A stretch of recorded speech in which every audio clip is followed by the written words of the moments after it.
एक दशक से भी लंबी चली एक खोज, एक ऐसा मिशन जो पूरी तरह से राज रखा गया, और वो 40 मिनट जिन्होंने दुनिया को हमेशा के लिए बदल कर रख दिया।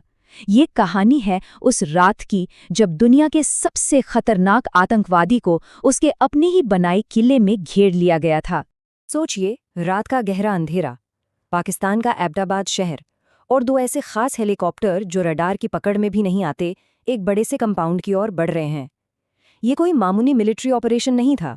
ये 9/11 हमलों के मास्टरमाइंड की लगभग 10 साल से चल रही तलाश का आखिरी पड़ाव था, और निशाना सिर्फ एक था, उसामा बिन लादेन। लेकिन सवाल ये है कि आखिर ये सब हुआ कैसे? 10 साल तक जो शख्स दुनिया की हर खुफिया एजेंसी की आंखों में धूल झोंक रहा था, उसे आखिरकार ढूंढ कैसे निकाला गया? इसका जवाब उस रात की गोलियों में नहीं, बल्कि सालों तक चली एक लंबी और बेहद पेचीदा खुफिया जासूसी में छिपा है। देखिए, 9/11 के बाद बिन लादेन को खोजना अमेरिका के लिए सबसे बड़ा मकसद बन गया था, पर वो जैसे हवा में गायब हो गया था। उसने फ़ोन, इंटरनेट, मतलब हर तरह के इलेक्ट्रॉनिक कम्युनिकेशन का इस्तेमाल बंद कर दिया था, जिससे उसे ट्रैक करना लगभग नामुमकिन हो गया था।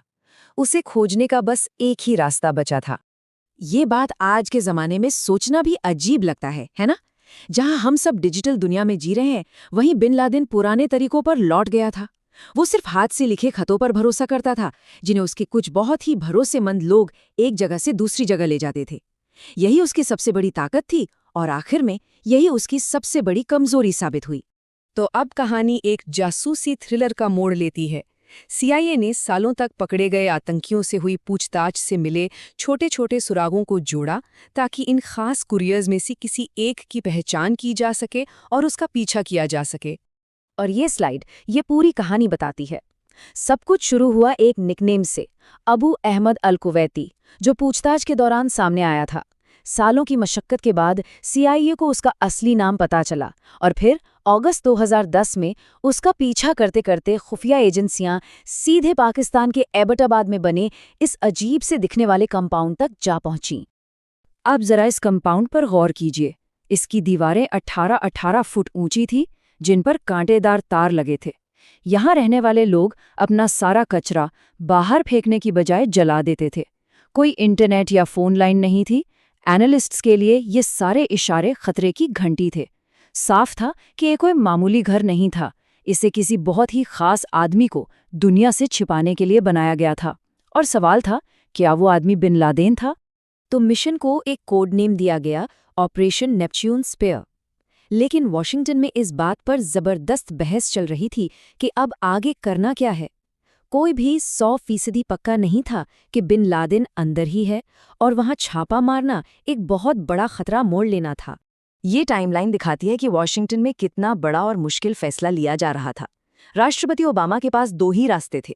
या तो उस कंपाउंड पर हवाई हमला कर दिया जाए, जिससे बिन लादेन के वहां होने का हर सबूत मिट सकता था, या फिर एक बेहद खतरनाक हेलीकॉप्टर रेड की जाए। और आखिरकार 29 अप्रैल को राष्ट्रपति ओबामा ने रेड के लिए हरी झंडी दे दी। और हाँ, एक बहुत ही जरूरी बात, ये पूरा ऑपरेशन एक तरफा था। मतलब अमेरिका ने पाकिस्तानी अधिकारियों को इसकी कोई भनक तक नहीं लगने दी। उन्हें डर था कि अगर पाकिस्तान को खबर दी गई तो ये बात लीक हो सकती है और बिन लादेन भाग सकता है। ये एक ऐसा फैसला था जिससे दोनों देशों के रिश्ते बिगड़ने का पूरा खतरा था। और बस इसी के साथ हम कहानी के सबसे अहम हिस्से में वापस आते हैं। उस कंपाउंड के अंदर 24 नेवी सील्स की team 2 special Black Hawk helicopters में सवार होकर उस कंपाउंड में उतरी, और अब शुरू हुए वो 38 मिनट जिन्होंने सच में दुनिया को बदल दिया। मिशन शुरू होते ही एक बहुत बड़ी गड़बड़ हो गई। एक हेलीकॉप्टर हवा के एक अजीब से बहाव में फंसकर कंपाउंड के आंगन में क्रैश हो गया। लेकिन उस टीम ने एक पल भी बर्बाद नहीं किया। उन्होंने फौरन अपना प्लान बदला और मिशन पर आगे बढ़ गए। वक्त था रात के करीब 1 बजे, पाकिस्तान के लोकल टाइम के हिसाब से।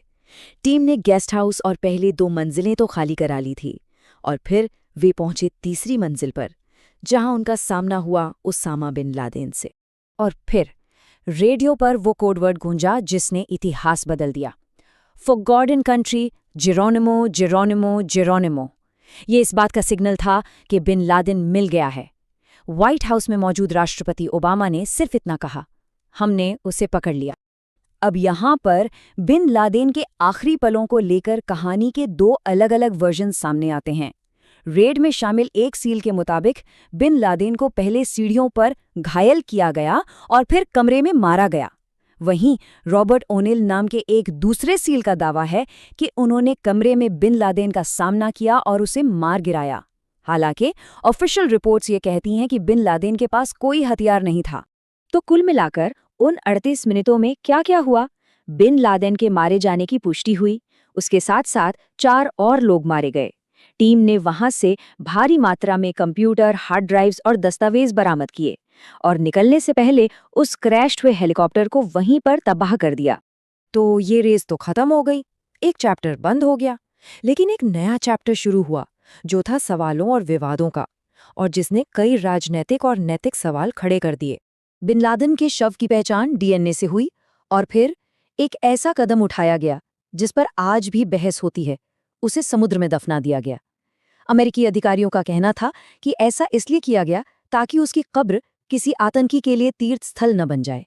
तो चलिए इस मिशन से जुड़े कुछ बड़े विवादों पर एक नज़र डालते हैं। पहला सवाल था इसकी लीगैलिटी पर। क्या ये कानूनी था या फिर एक किल ऑपरेशन? दूसरा, पाकिस्तान की भूमिका पर। ये कैसे मुमकिन है कि बिन लादेन सालों तक एक मिलिट्री एकेडमी के ठीक बगल में रहा और किसी को पता तक नहीं चला? और तीसरा, उसे समुद्र में दफनाना, जिसे कई लोगों ने इस्लामी परंपराओं का अपमान माना। उसी रात राष्ट्रपति बराक ओबामा ने पूरी दुनिया को बताया, जस्टिस हैज़ बीन डन, यानी न्याय हो गया है। ये उस 1 दशक लंबी खोज के खत्म होने का ऐलान था जिसने 9/11 के बाद अमेरिका की पूरी विदेश नीति को बदल दिया था। लेकिन सवाल यह है कि क्या ये वाकई एक अंत था? ऑपरेशन नेपट्यून स्फीयर ने एक आदमी की तलाश जरूर खत्म कर दी, लेकिन इसने दुनिया के सामने संप्रभुता, गोपनीयता और आतंकवाद के खिलाफ लड़ाई को लेकर कई ऐसे गहरे सवाल खड़े कर दिए जिन पर आज भी बहस जारी है।